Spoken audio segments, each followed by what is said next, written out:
Hey, it's our privilege and our opportunity to introduce today our special guest. I'm so grateful for the opportunity to have this conversation because there's a lot of conversation to be had here. And thank you, Daniel Smith, for rolling with us again today and helping us connect with Pastor Wess Morgan, who you know, and I love him on the song Bless Me to Bless Someone Else, Kurt Carr, which, that's just awesome. And then the soulful, smooth, smoky gospel musician with the R&B flavor, Wess Morgan.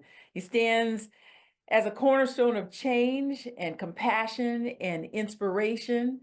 He is active in the community in such social issues such as substance abuse prevention and recovery. And when you hear his testimony, you know he's using what God has blessed him with and brought him through. There's a new single out called Churchy. And what else? Oh, he has a book. And I'm gonna ask him to unmute himself so we can hear his story coming up. It's called his book is Change Your Mind, Change Your World, a 365-day journaling of change. It's on Amazon. But hey, I checked it out. It's a must-have. It's a must-have. So Wonderful. what's going on? Oh man, just first of all, thank you guys for sharing your platform with me. I never take it lightly. I grew up a pastor's kid, so I know how sacred that office is. And when I say office, I'm not talking about in these days and times, just a pulpit, but any kind of platform that God has afforded to us. So thank you guys for sharing that with me and including me in what y'all are doing. I feel like I want to interview y'all more than like I want to know like what are y'all doing, And but I understand the purpose of this interview, but man, just a lot's going on, man. We could go any direction. So you're gonna have to be a little bit more direct with me because when you ask me what's going on, I feel like Marvin Gaye. What is going on? Because there's so much. Now you preached already. You know what I'm saying? Like, what is going on? But no, I'm grateful, man. I'm enjoying this stage in my life. It is a very pivotal one for me on so many different levels. I could go in any direction on that, in my personal life, my children, them growing up and flourishing and coming into some of the things that I've done in my life. And it's so amazing to watch that, but yet it's challenging, doing that separation father to kids, because I've pretty much been with my kids more as a single parent than any. And that's a whole nother direction. So when you say what's going on, you asking me about the book. The book. You do have so many different angles that we could go and we could explore. And I actually, there's a lot of things I want to know. And so, yes, we're going to come down. Hopefully, not, we won't hold you all day, but definitely I would like to know first about your new project. You've got a new single out and a new book. What happened or helped you birth both of these? If you could start with Churchy. Yeah. Okay, Churchy, I'm very excited about this song. The song was kind of obviously everything I do is unto the Lord, always. But Churchy was really something that I put together because I got tired of explaining to everybody.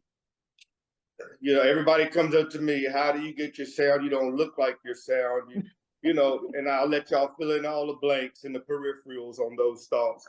But everybody. I've had grandmothers and granddaughters literally get into an argument in my face about whether I'm black or white, and I'm thinking, they got me an identity crisis. I'm going looking in the mirror like I do have a little tan, but I'm white. So it's funny, but the song really come up because I was. My mother's an organist, church organist. My dad is a jazz guitarist and, of course, a preacher, bishop. My mother's a pastor as well. They sing, preach, the whole thing. And they, too, are unassuming. You know, if you looked at my mother, you would never dream that she was a church organist or a choir director. You know, you just wouldn't, she just don't look like nothing like that. So that song, I grew up down south, man. You know, my mother was playing organ, leading praise and worship while my dad preached. They was in a long revival down around Mississippi, and it's where my grandparents live. And so she knew that night when she was dancing on that organ and praising God, she felt me move, and she said, after the service, I gotta go. So she left, and the next morning, man, I think it was, I was born at Singing River Hospital in Moss Point, Mississippi. It's right next to Pascagoula. Sometimes people get it mixed up, which is down right on the water, right by Biloxi. So I was born, you know, I grew up, the song is, I grew up down south in the church every day, every day. Because that's what we did. I was church, we had church on Sundays, Sunday nights, Monday nights, Tuesday night. We had church all around the week. So church every day. Mama played organ, dad would sing and preach about the good old faith and a better way. Now I find myself in all kind of places, new cultures, all new faces, trying to stay relevant and true to my raising. But the whole song is, I can't help that I'm churchy. That's what I grew up in. You know what I'm saying? So that's my culture. It's no different than somebody saying, I'm just going to use some stuff just for point's sake. You know, it's nothing from, no different than somebody saying, hey, I'm from the hood. You know, I can't, there may be some church hood people out there say, I can't help it, I'm hood church. You know what I'm saying? But That's a thing. Yes. yeah, it's really a tool, man, that I really wanted to use to let people know it's okay to talk about your heritage. A lot of people, and I throw myself in as well, we grew up in such strict restriction. You know, we couldn't hardly breathe. So when we got the chance to choose what breath we wanted to choose, we chose it. And sometimes we didn't choose well. Sometimes our relief was spelled and defined quite different than the right people in the world. So, you know, I wanted to make it all right for everybody to say, I can't help it, I'm churchy. It's a good thing. It's a swag. You know, it's a thing that the kids swag. I love listening. I have it, and I love listening to it in the car. It just got that nice cruise out sound, you know. Yeah, and in the second verse, man, Sir Baptist nailed that thing, because he talked about in the whole verse about all these people coming against us because what we believe, but we come from granny's oil, good soil. Mama dressed us in 3 pieces. Look, bro, when I was a kid, man, I hated churches because it was suit, bow tie, 3-piece suit, bow tie, hair was crisp. I mean, and you sat up there in that church like you were saved all your life, and you was only 3 years old. You hear me? Yeah. Like you got to be dignified how we grew up. Yeah. But it put such a reverence in me for God. That even later in my life, when I found myself in trap houses, and when I found myself in places, man, where it was just everybody smoking crack and everybody's snorting dope, and I found myself in so many promiscuous places. Those things that I grew up in, I did not realize it then, but that stuff started raising up in me. So when I say church, I'm not talking about just going to a church and having the antics of a church service. I'm talking about what church put in us, which was a reverence for God and a fear for God, and to know that if he ever messed up, that you could go to him and talk to him about it. And that's what I did when I got older, man. I remember the people who I'd go to juvenile detention. I started going to juvenile detention probably when I was 14, maybe. And I was in and out of it. They knew me so well. That lady in there, she knew what I wanted as soon as I come in the door. When they bring me in those cuffs, she'd give me my Bible. It had my name in it. She'd give me my Bible and tell me which cell block to walk down to. It was already open for me. I felt like Mayberry with Andy Griffith. I felt, you know how Otis. Otis. Yeah, that's what I felt like. I was like, dang, I'm a regular. A regular. A regular. But what I'm saying, and I'll finish with this, but what I'm saying is that churchy thing that I'm singing about, I can't help it. Every time I run up against a wall, something inside of me that come from church makes me fight back. And baby, I've been fighting since I come out my mother's womb. So I'll let you ask the next question. I hope I answered it right. Oh, You you did. did. You did. You did. Um, Carmela, did you have Yeah, well, something? I wanted to ask about the journal as well. You have such an amazingly rich story. Mm, What was behind the idea for the journal?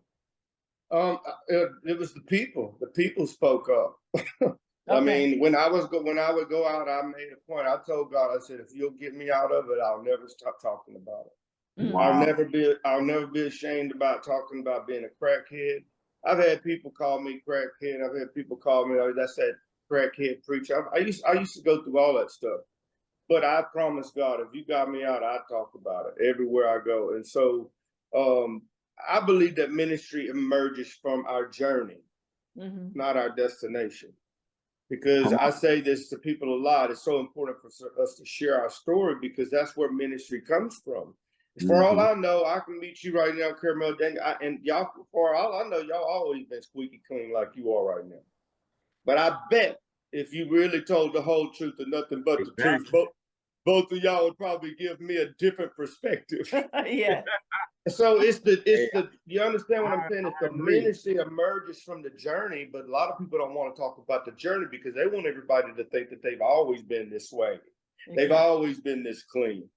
But the book came from going, and I told my story everywhere I go. I still do it. I go back to the product table and people come to me, how did you do it? What did you do? Yeah. Can you please help us? Do you have something like your test? So I have my testimony on DVD. If anybody does DVD anymore, but it's on YouTube now, praise the Lord. But Mhm. so my testimony's there, but they wanted something that they could put in their hands. So that's when I said, you know what, man, what I can do right now is I can put something together, thoughts and quotes that Mm-hmm. helped me every day of my life, baby step my way out of a life of debauchery. It And was Nice. you, just little baby steps. And so I mm, put it in a book. I put it in a book and then it's a journal as well. mm, So I Mm-hmm. give them a scripture, I give them a thought that helped me, I give them a scripture, and then I give them a place to journal. And I encourage a lot of men to do this because men don't talk like women do, Mm-hmm. yeah, for the most part. And I encourage men, man, leave this for your children because when they go through something and you're gone, you can't tell them how to get through it. They can go back and they can read the thought and they can see how you process that thought in hmm, your journey. So it's a Mm-hmm. gift to your children, man. It's a gift to your loved ones. This is how I made it through, and that's really what the book is about. Change your mind, change your world, and I really believe that if we I, change our I love that what you're talking about is a legacy, leaving a Mm-hmm. legacy behind. And I love that it helps a person to journal that journey. And that's so important because you have a lot of books today that just self-help, this is God, let's see what God is to you. But this is something that you, like you said, put your hands on and you can journal the journey and watch God transforming your life and their lives as they read the journal. And I think that's really important. Um, Well, so- I'll say this one last Mhm. point. I did the journal. I've got a couple of them put laid around my house, but I did one. And the other day, I found one when I first started putting the book together. I found when I went back and read what I was saying 2 years ago, and it Mm-hmm. was so interesting to put my journey on a scale to where I could see where was my thought process right there. Have I grown? So it's a measuring stick as well. But I'm sorry. Go ahead. Oh no, no, Yeah. that's awesome. Well, and it goes to my other thought that I was thinking about the journey as well musically. It's like, when did you discover that you could sing the way you sing and have that influence and power like that? Because you Well, got as I to said, before them. my mother she's an incredible singer. She's got an alto voice. Um, Mm-hmm. So, she raised me, man. My dad, as I said, was a jazz guitarist. So we lived in the church parsonage, which was a mobile home. And my mom and dad pastored the church down in New Orleans. And so it was crazy because my dad, he'd play guitar. He'd build these big old speakers and put them out on the front porch. I was afraid to come up on the school bus sometimes because I was afraid my friends were gonna laugh. He'd sitting out there listening, playing a George Benson, all this. But then Yeah. my mother, I'd come in, and my mother, she'd pull them records off, and we come home, and she'd put on James Cleveland, and she'd put Mhm. on the Hawkins Family, and I mean, on and on. So that's what she would turn on when the kids come home from school. So it was funny, the dichotomy, because Dad was so jazzy and R&B, and then Mom was so churchy. Um, And so gospelly. you can imagine, you can imagine. But I loved what I heard, and I couldn't figure out which one I wanted to do, so I just mix them all up when I do my music. Mm. And so, man, my mother always, she would take me over to church when I was just a little kid, and she would walk. We had a shotgun church building, if you know what I mean, a center aisle all the way down, and she'd put me up on the stage, man, and she would turn on the sound system, and she'd make me sing, and she would Wow. critique me. And I'm talking about 5, 6, 7, 8 years old, man. She'd be critiquing. And that's when I knew I wanted to sing. Man, I used to pray when I was a little boy every night. God, make me a singer. Make me a singer. Because Wow. I love music. It was so part of me, But the thing for me, you grew up well, you were born in Mississippi, and then they were in New Orleans. How did that fly with your neighbors when they're playing, George Benson or the Hawkins, or I mean, how does that go for you? Girl, we talking about New Orleans. You play Okay. whatever you want to play in New Play Orleans. whatever you want to Yeah, play you do in New whatever you Orleans. want. If you ain't Yeah. been, you better be careful. Yes. But but no, I mean it was like that, I remember, man, in our neighborhood there was a bar room right down. It was about maybe just a couple of blocks down from the house. I always remembered that because my dad and mom would keep us on this side, and I don't know. It was just the whole neighborhood. You always had people in the neighborhood with speakers on the front porch. I don't know. I guess I was just, and look, and curb finders. I'm gonna really test y'all's age right now on their cars. Uh-oh. Curb Yeah. finders. You remember those curb finders, Camille? Curb finders. I ain't never had a curb There's those. finder. Remember those old cars that had those little 2 pieces of wire on the fender Oh on the bottom? yes, sort of like Yeah, the little spring. that kept you from scuffing up the wheels. That's Yes, why they call them a curb finder. yes. But anyway, I'm just saying, white walls and Cadillacs. That's We what I need to bring remember. them curb finders back. I guess you had the Right. automatic thing, but anyway. Well, so my question then, first of all, it's real. There's no pretending. And I love your history. And the thing that touches me as I've caught snippets of your testimony from various videos and different things is the beautiful interaction between you and your parents. People who, because as you've told your story, you talked about, growing up as a preacher's kid, as did I. And a lot of us hit that bumpy road where you're like, I want to be my own person. This churchy stuff is not for me. I want to be out there. I want to do different things. I want to sing different things. I want to do different things. And so you started young with that, it seems to me. How come that happened so early for you? Or am I wrong in making that sort of No, characterization? no, no. I remember. I really do. I remember we moved from New Orleans when I was about 6 or 7. So I remember sitting on the organ bench with my mother and watching her lead praise and worship. I'd sit right on the bench with her, and I would watch her go in. I'd see her get high on the Lord. I'd see her come down. I'd see her cry during worship. She's a phenomenal worship leader, and she could play the organ too. And she was a beautiful person. Um, I mean, I grew. I mean, that was my whole life. Yeah. It's my whole life. I hope I answered your question. Well, I Mhm. But guess the question is what, from what I've heard and what I listened to in your videos, you talk about, sort of smoking early, like 10, 11, 12. What brought on such a sense of exploration or departure at such an early age for you? Oh, okay. I'm sorry. I thought you were talking about the music, but yes, I really believe, sis, and my mother and father and myself, we still not as intense because we've gotten healed from a lot of it. But when we were kids, I have an older brother, and he's an incredible dude. He's a heroin addict. He's a miracle to be living right now. As are you? So yeah, right. And so what happened is I look at it kind of on a graph because I have a younger sister, and she never really experienced that path. But by the time when my brother was, before my mom and dad really started coming out of that strict,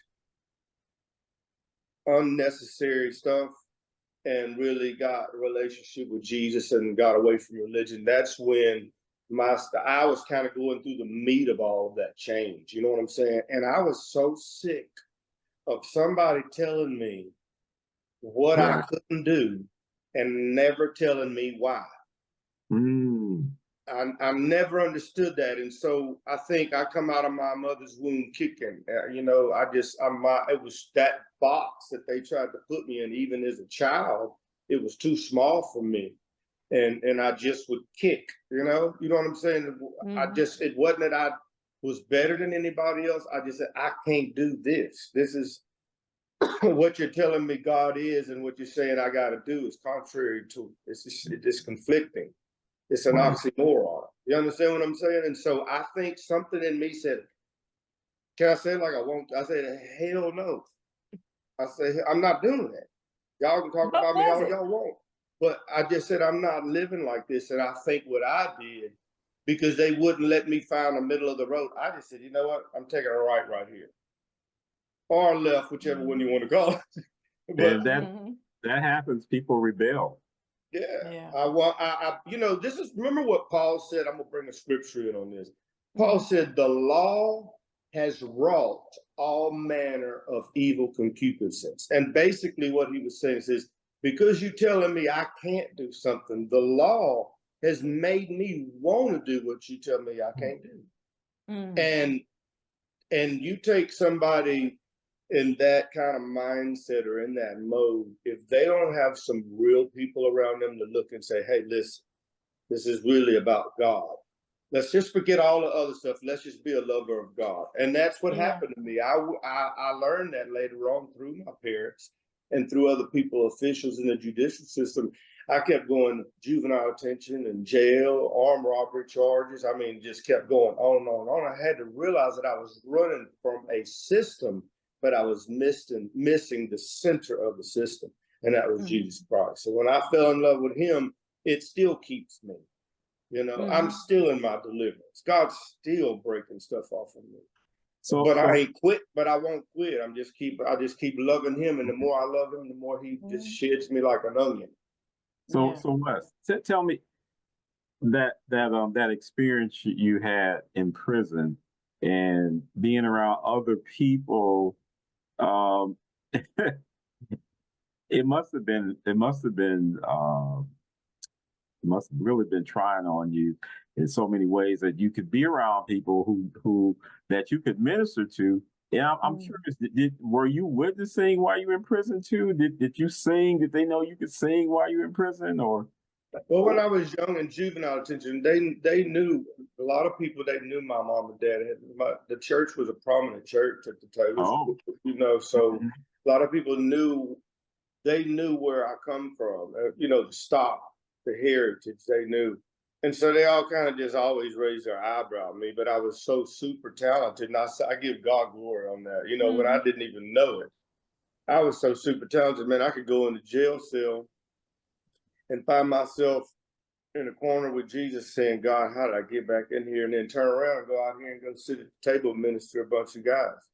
Wow. It's just, man, I guess the turning point for me, I minister to a lot of guys that's been in prison and go to prison. I think a lot of it to me is when you go in, this is what I tell guys when they go in to do time or whatever, is you got to find God in that storm. God, he's always there. He's omnipresent. He's always there, and he's always concerned with you. And so, a lot of these guys, they go in blaming the system, blaming everybody else for what they did, and all you're doing in doing that is you're just prolonging your process.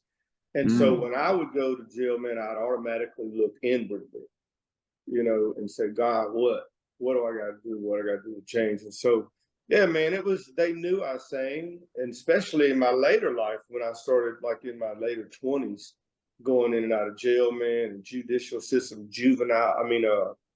rehab centers, halfway houses. I'd always find myself, these guys want me to sing. Wow. Want me to talk to them about the word. Because even when I was busted, broken, in a horrible state, I still had that churchy down in me. So a lot of people, when they think church, they think a bad thing. No, church is God's bride.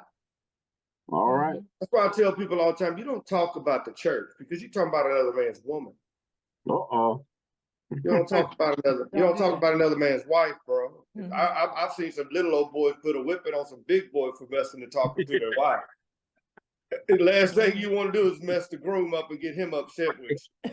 I can't help it. I'm churchy. That's right. That's right.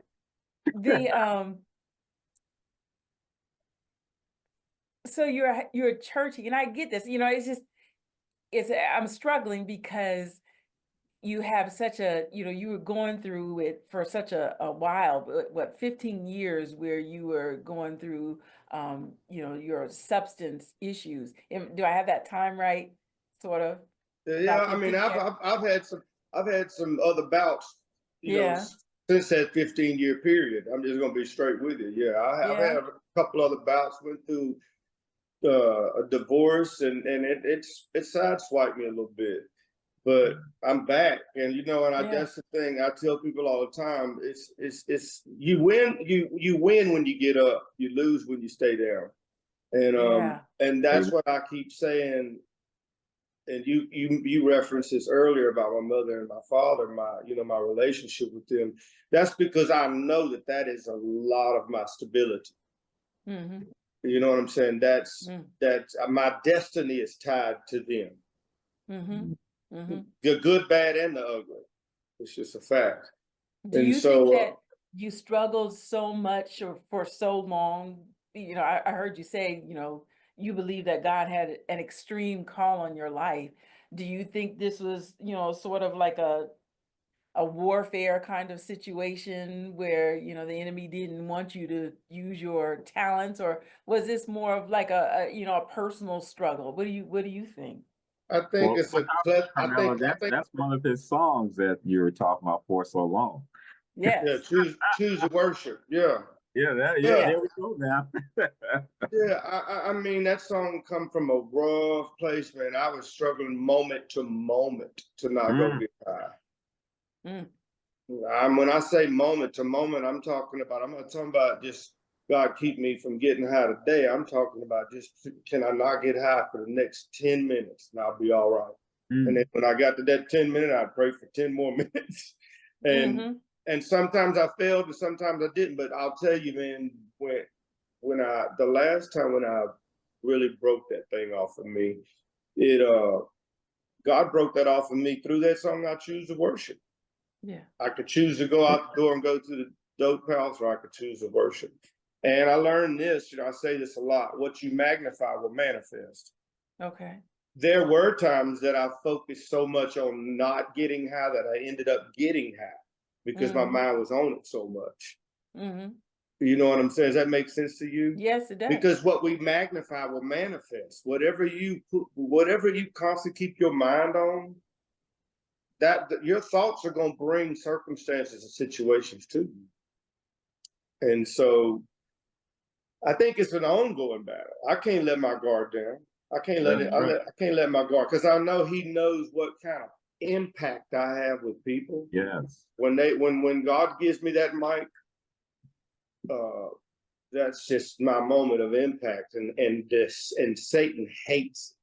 We go to places, man, sometimes it's secular people, you know, and I'll start talking about my testimony and people start crying coming out of the seats, man. It's just Satan knows that. And so I think that he put a bullseye on my back before I come out of my mother's womb. And Wow. that's what I Wow. believe. Matter of fact, my mother, when she had me, the nurses, she tells a story. She said, I knew it was gonna be trouble when the nurses brought him back. They said, you know, back in the day, you should bring them down there with all the babies and put them in the nursery. And she brought me back to my mother. She said, he can't stay down there no more. He is hollering and screaming down there. He got the whole nursery. So they laid me down, and my mother said that God told her. My mother said God told her, said, this is your prophet. And you know, a lot of people get excited. A lot of mothers would get excited about it, but unless you know the assignment of Satan on prophets, you just get happy about that promotion, but you don't understand the process to get you to that level. And so my mother knew right off the bat, this boy's gonna fight for his life. If he's my prophet, he's gonna have some battles. And I think that's so important for all of us to understand. I mean, both of you, I mean, y'all, you can't be here where you are right now without some hard places. You better say that. You better say that. Yeah, when you start, I'll tell you when you know it's hard, is when you start questioning your own identity, when you start questioning, is what these people saying about me true? Am I just living a lie thinking I'm gonna come out of this? I'm gonna tell you, that's when you get a question mark, that's when you gotta start getting concerned. And it will happen. It will happen. Wow. I'm sorry, Daniel. Now you got me. I wanted to ask you about this because, you know, it's interesting right now. Message, the magazine and the platform that we work with, you know, we are endeavoring to make sure that we provide some ministry resources to people who are currently incarcerated. And that is so important to me because, as you say, sometimes you get to that point where you're struggling, you know, for who am I and what does God want with me, or does he want me at all? You know, that kind of thing. And so it's really important to me to hear from you. And maybe this goes back a little bit to the book, but, you know, parents and people who see your loved ones going through such a hard time. Praise God, you made it through. I know plenty of moms and siblings who worried that they would not find their loved ones alive or that they'd be sent away for years. What are the texts? What are the experiences? What are the spiritual insights that we can share with people who have that kind of concern for their loved ones? You're talking about the loved ones of the ones who were incarcerated. Yes, the loved ones of the people who are struggling with substance abuse as well, or you know, anything like that. You know, I believe it's a fine line. I mean, you know, my father tells a story because God ministered it to him when I was gone. I mean, they didn't know where I was for a long time. They would send people out to try to find me. Months go by, many weeks, but you know, my dad, he referred to the book of the prodigal son. And he said, you know, here's this boy who wants to take his money and run. He wants to go do anything. And he's spending it all on riotous living. We all know the story. Found himself in the pig's pen. And he came to himself. I can't keep, I know y'all thinking I'm just doing a promotion here, but I can't help it. I'm churchy. When you raise your kids in church, I don't care how raggedy your church is. Can I preach just for a minute? I got Preach. All these parents who are taking your kids from church to church to church to church because they don't have the right program, get them planted in a church. Even if it's, I mean, first of all churches got some raggedy places about them. I don't care how prominent you are. I travel. I go to churches every day. I see it all over the world. Everybody's got some raggedy stuff. And if you leave your church to go to another church and take your kids with them, always understand when you transplant, you got to calculate a setback. Hmm. I know I don't have time to teach right now, but just remember that. You know, you cannot keep uprooting your kids and expect them to have a heritage and something that makes them turn back to Jesus when they go through heaven. That's a word. So, you know, even if everything's not in place and you know, acquaint your kids with the bride of Christ, because at the end of the day, that's where you want them. I lost my train of thought, so you got to tell me your question one more time. You're on point though. But that was it. I wanted to know the encouragement. What does a parent who doesn't know where their child is, what are they holding on to? What they do, Know, what they do, sis, and I know I knew I missed one part. So when the prodigal son came to himself, what he said, man, my father's got all this stuff over here. And I'm sitting up here hanging out with these pigs in this mud. He came to himself, and the scripture says that the prodigal's father, he saw him from afar off. He was walking the road back home. You know what the father did? He didn't go chasing that boy. He didn't go bail him out of jail. He didn't go become an enabler. You know what he did? Scripture says that he fattened the cow and he prepared a ring. And when the boy was coming home, he told his servants, he says, go get that fat cow. We're about to cook it, and we're going to have a big barbecue for my son. He's coming home. All right. So my encouragement to every loved one that's believing for your child, don't run out in them streets and enable him and help him do what he does. Sit at home and believe God that he's going to bring him home and fatten up the cow. Get ready. Get the ring. Because here's the thing. You know, I want to go back to what we're talking about, people who, I want to talk about the incarcerated, because when those guys are in there, I don't wish it on anybody. But I will tell you this, I say this all the time, I don't ever want to go back through it again, but I wouldn't take my journey for nothing. Because it was in those jail cells when mama couldn't get me out, when daddy couldn't get me out, when nobody could get me out but God. Guess who I had an experience with? God. So what I think that these loved ones, all they can do for their loved ones who are incarcerated, those who are wayward right now, all they can do right now is believe God that they're coming home and let God do what he wants to do in them. Let them have that experience. You know, that's what's going to happen in there. You know, that's what's going to happen, especially with people like y'all in the prisons. You know what I'm saying? Because they're gonna get that insight. And every time you throw that lure out there, you might just catch one. That's right. Your So mouth to God's ear. Get your book and get your single. Oh, well, the single, you can get it on any streaming platforms, Apple, Spotify, wherever you get your music. So the song is already available there. We're gonna pop up a video probably in the next couple of weeks. I'm waiting because we'll show that on our network at Joy Broadcasting Network. We will definitely just show that. Yeah, we need to get that over to you. And then the book, just go to Amazon and pick it up. Change Your Mind, Change Your World, Wess Morgan. It's a good thing, man, you know, because it's a different type of book. Because this book keeps you cognizant of a thought every day versus reading a book and saying, I read this book in a couple of weeks, and then you put it down and you may not ever pick it up again. This book is constant, it's repetition. You know, I wish that I could get into the prisons, but I just don't have that way of doing that. But if I could get into the prisons and let these guys walk through this journey with me, spend 365 days with me. That's what I tell people. Spend 365 days with me. Now, I could do podcasts, but the truth of it is, if I don't do podcasts, it's the fact that they're reading that 365 days. It make 11/29 go by a little bit quicker.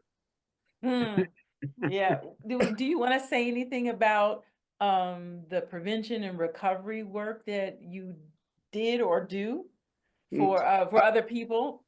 Yeah, we did Recovery Fest for a long time. We started moving it around right after the pandemic lifted. We've not really gotten that back on point like we need to. That was a phenomenal event that we would put together every year. But the prevention thing for me, what I'm trying to do now is try to utilize our children and our adults to co-recover. Okay. And that's where I got the prevention thing is you can think about the way that the younger people who would be in the Department of Prevention and the older people who have already been broken by the systems, the judicial systems, use their stories for prevention and use this innocence over here in these kids to inspire these guys and say, hey, you know what? Yeah, I may have lost 20 years, but I may have just spared 20 years in some child's life. You know what I'm saying? It builds Yes. both. You know, Yes. these kids with their innocence can look at all these people who have wrecked their lives. And those guys can speak into the kids, but at the same time, while these guys are speaking into kids, they're getting recovered because they're saying, you know what, my mess is not a waste. My mess is not a waste. It's because if you can get those guys that are incarcerated to start thinking that they have a purpose, that there is some value to their life, because I don't know if you've ever been in. I've been in behind doors. I'll say that, not just bars, but behind doors. It is the most horrible thing because you got to be introduced to the real you, what you did, why you did it, and nobody really know the truth about you but you. And so when you start really dealing with the reality of your life and the results of your decisions, man, that's why a lot of people, they commit suicide in prison. They can't take the weight and the burden and the heartache of what they put their parents through or their children through or whatever, y'all know the story. Yeah. So we got to build these guys back up. And that's where I see prevention and recovery working together. You know, I like that your mess is not a waste. That sounds like that could be a song or another book. So, I'm telling you, man, don't waste your pain. Don't waste your pain. Don't waste your pain, man. Listen, I go to the Tennessee prisons for women out here. That's my girls out there. I go out there and I have to walk across the yard. I preached a message one night to them. Ride it out. Don't let time do you. You do time and just ride it out. Whatever. And every time I go in the yard, they say, Pastor Wess, we riding it out. But that's something I really enjoy doing. It is the highlight. So when we got the call about you guys showing interest in what we do, man, my eyes just lit up because I've been there and I know the pain that comes along with that. And it's tough. And if you ain't, I mean, it'll take a strong man down. I've seen some strong OGs, old gangsters that they were hard, but I've seen that time take them down. So, wow. Yeah. Well, I just can't thank you enough for taking the time with us today. You're a real blessing. Your ministry is a real blessing. I praise God for the call, like you said, on your life, the one that your parents recognize. And I identify and I can see how you said, the prodigal son story, because that's the way they sound in the stories that you share about them, how they were there for you, they were waiting for you, they weren't necessarily enabling you, but they were waiting and praying for you and expecting and believing God to bring you back home. That's really inspirational. I just think it's the word that some people need right now. Right now, these kids are going through some stuff. We were just looking today about doing a magazine, an issue. People want to talk about fentanyl. And they said, we're not talking about overdose. We're talking about poisoning, because people aren't out here trying to smoke or, do anything with fentanyl, but it's there and it's poisoning and taking people's lives.